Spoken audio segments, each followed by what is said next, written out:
Your move.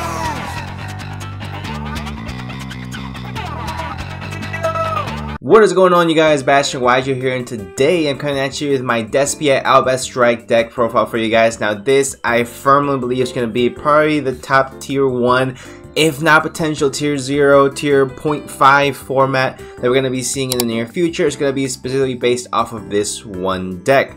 Now, why am I so essentially sold on this deck? Only because I've never seen another deck that has as much resource management as it does, because essentially everything on the field, banished, graveyard, in your deck, your extra deck, anything, any card that you bring with you to the table is an essential resource that you could potentially use turn 1. It's absolutely just fantastic. The resource management of this specific deck is off the charts.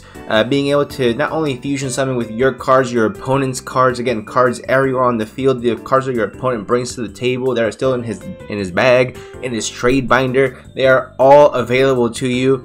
Essentially for a fusion summon, not to that level, but you get what I mean. So today we're going to be taking out probably the best deck of this upcoming format. Now this deck is going to be coming out this next week. Again, the video should be coming out on Wednesday during the week, so it should be coming out very soon. If not, I believe this upcoming weekend for you guys. So if you guys have not picked it up, I believe the structure deck prices have gone up to $17, $18, I think at some places $20 per structure deck, so 60 bucks instead of 30 bucks that you would have bought it for if you had pre-ordered it a while back. But if you are like myself and did not get the chance to buy a while back, it's okay. I'll probably pick it up for probably around 15 bucks a pop about in the next week or two. But essentially this, I believe, is ever going to be the best deck. Let's go ahead and get right into it, starting off with the monsters. So starting off with the monsters, guys, let's go ahead and kick it off with the Despia part of this deck. You're gonna have to play one of the Dramaturgs of Despia. Again, fantastic interruption. I believe I said this in my previous deck profile for the Shaddoll version of this deck. This card is absolutely phenomenal, giving you an immediate negation of a monster effect on the board, so it's absolutely really good. One ad libitum of Despia. This card is bananas, essentially. Letting you special summon a Despia or level 8 or higher fusion monster that is banished or in the graveyard is absolutely just fantastic. Definitely want to go ahead. I really thought about playing this card up to potentially even 3, just because it is fantastic, again, resource management, but there just wasn't the space for it because I just want to put as many the best cards in this deck, just to make it as consistent as possible. 40 cards. Yes, I understand that some decks nowadays may be going 45, 50, even some 60 card variants, and you can definitely go that route. And if you want to play the adventure package, throw all that kind of stuff in here, that's definitely something you can definitely do. But again, I just want to keep it concise, keep it 40 cards, not get too crazy with it. Next, you play 3 Albaz Despia of Despia. Self-explanatory, just an absolutely broken card.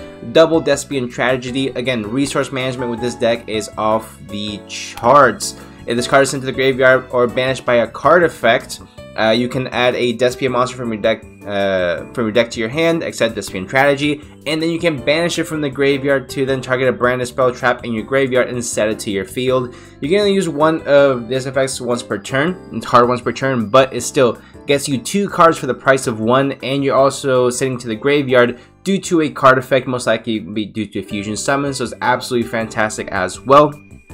2 Fallen of Albaz. I honestly really did consider playing this at 3. I know some of people building this deck are playing it just at 1. I really think that's a bit of an understatement, considering for this card is pretty much the entire deck revolves around it, and it has the amazing effect that when you normal summon, you actually use it to fusion summon a fusion monster using monsters on either side of the field. So in the event that you're going second, this is definitely something that you would want in your opening hand.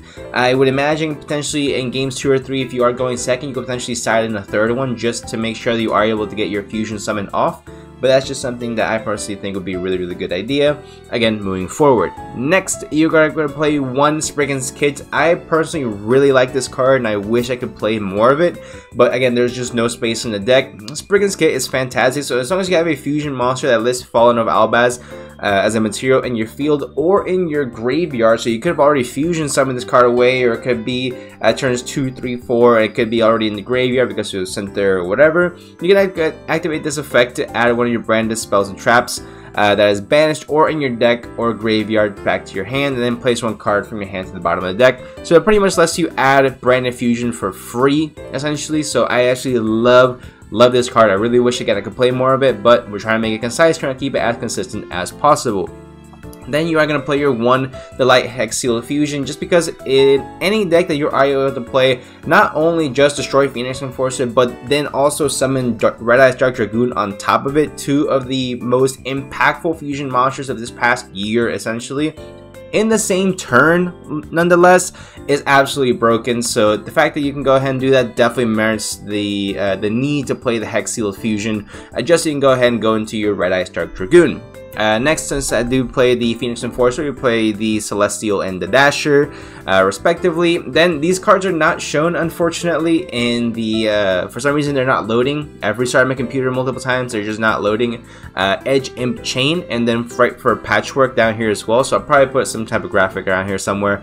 But anyway, Edge Imp Chain just lets you go ahead and search for a Fright for card, so use Fusion Summoning with this, allows you to get Fright for Patchwork from your deck to your hand, and then Fright for Patchwork allows you to search for Polymerization as well as an Edge Imp monster. And then if you use Polymerization in the graveyard to summon the when Guardian Chimera hits the field, it also protects it. So Guardian Chimera can't be targeted while Polymerization in the graveyard, which is absolutely fantastic. And having an untargetable monster, along with potentially Dragoon and Phoenix Enforcer, and a card that lets you draw pop cards, is just absolutely insane. So I think this is definitely worth playing the 2 Edge Imp Chain with the triple Patchwork and the double Polymerization.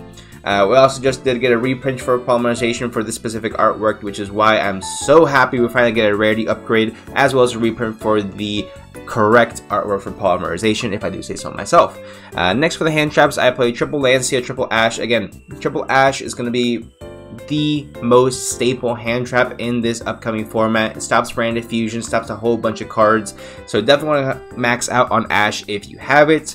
And then triple Lancia, this is going to be a very heavy banish format coming up in the near future, so definitely want to go ahead and max them out on the Lancia. Another thing that you can play as well is DD Crow. Also, I've been a huge advocate for DD Crow. I will continue to say DD Crow is a phenomenal hand trap as well, to go ahead and just mess with your opponent's graveyard. I cannot tell you how many games I've won because I played DD Crow instead of Ghost Ogre or instead of Lancia. However, in this upcoming format, believing that Banshee is going to be a huge part of the game, I personally believe that is better. And in the next 2 weeks or so, we'll see again how the format really changes when the structure actually comes out. But I believe Lancia is going to be one of the best hand traps in the near future, in the next 2-3 weeks. Next, for the spells. For the spells, we start off with 3 Branded Fusion, self-explanatory, double Polymerization, already explained it. Triple Super Polymerization, I've seen people play 1, 2, that makes no sense to me. This card is gonna be everywhere in this upcoming format. People are going to put it in the side deck, the main deck. Again, their trade binder, they're going to bring it with them just in case. They need to go ahead and update their little deck list. But Super Polymerization is going to be a phenomenal card in this upcoming format. Whatever monster you need to get over it, you're going to be able to go ahead and fuse it away and summon out your big guys from your own extra deck as well. So Super Polymerization is going to be honestly a staple, and I do not see this card being played at anything less than 3, at least if it's going to be played correctly, again, in my personal opinion. Going first, going second, it's absolutely phenomenal. Just go ahead and fuse away any problem monster you may be dealing with, and then using it to your advantage as well. Then one Call by the Grave, because, you know, Call by the Grave, and it stops Ash. Double Branded in red, absolutely phenomenal card. It's searchable, it's really good. And again, another fusion card. So far we have 3, 6, 8, 10 fusion cards, 12 because we got 2 fusion. That's 12 fusion cards in our deck. There's no way we are not fusion summoning. 14 if you count the Fallen of Albaz as well, because he can fusion summon. Next we play 3 Patchwork. Again, it's fantastic engine, being able to go ahead and search out your polymerizations, things like that as well. And then to go ahead and finish off the main deck, we're going to play triple Branded Opening. Again, being able to search out your Albaz is absolutely phenomenal. Not just your Albaz, but any Despia card in your deck is going to be really good. And definitely want to go ahead and maximize out on this. Again, card advantage, resources up the wazoo. This deck is absolutely just bananas. There's no real way I can really describe it without YouTube coming down on me. So I'm just gonna say it right now, very simple. This deck is bananas. Let's get on to the extra deck.